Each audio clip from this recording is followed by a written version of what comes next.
Paris ഒളിമ്പിക്സിൽ പുരുഷ വിഭാഗം ഗുസ്തിയിൽ ഇന്ത്യക്ക് വെങ്കലം. 57 കിലോ വിഭാഗത്തിൽ അമൻ സറാവത്താണ് വെങ്കലം നേടിയത്. ഇതോടെ ഇന്ത്യയുടെ മെഡൽ നേട്ടം 6 ആയി. ഇന്ത്യൻ ടീം പാരീസിലേക്ക് വിമാനം കയറുമ്പോൾ ഏറെ പ്രതീക്ഷ വെച്ചിരുന്ന ഗുസ്തി വിഭാഗത്തിൽ മത്സരിക്കാനുണ്ടായിരുന്ന ഏക ആൺതരി.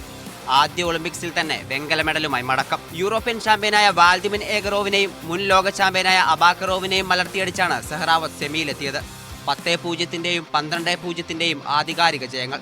പക്ഷേ സെമിയിൽ നിലവിലെ ലോക ചാമ്പ്യൻ ജപ്പാന്റെ ഹിഗൂച്ചിയോട് പരാജയപ്പെട്ടു. എന്നാൽ വെങ്കല മെഡൽ പോരാട്ടത്തിന് പ്യുവേർട്ടോ റിക്കോയുടെ ഡാരിയൻ ക്രൂസിനെതിരെ ഇറങ്ങിയത് രണ്ടും കൽപ്പിച്ചാണ്. ആദ്യ പകുതിയിൽ ക്രൂസും സെഹ്റാവത്തും കരുതി നീങ്ങി. സ്കോർ 6-3. എന്നാൽ രണ്ടാം പകുതിയിൽ സെഹ്റാവത്ത് വേഗത്തിലുള്ള മുന്നേറ്റങ്ങളോടെ ജയം സ്വന്തമാക്കി. സ്കോർ 13-5. രാജ്യത്തിന് തന്നിൽ നിന്ന് ഇനിയുമേറെ പ്രതീക്ഷിക്കാമെന്ന ശുഭസൂചന നൽകിയാണ് ഈ 21-കാരൻ വെങ്കല മെഡലിൽ മുത്തമിട്ടത്. ഇതോടെ ഇന്ത്യയുടെ മെഡൽ നേട്ടം 6 ആയി. Olympics desk, media 1.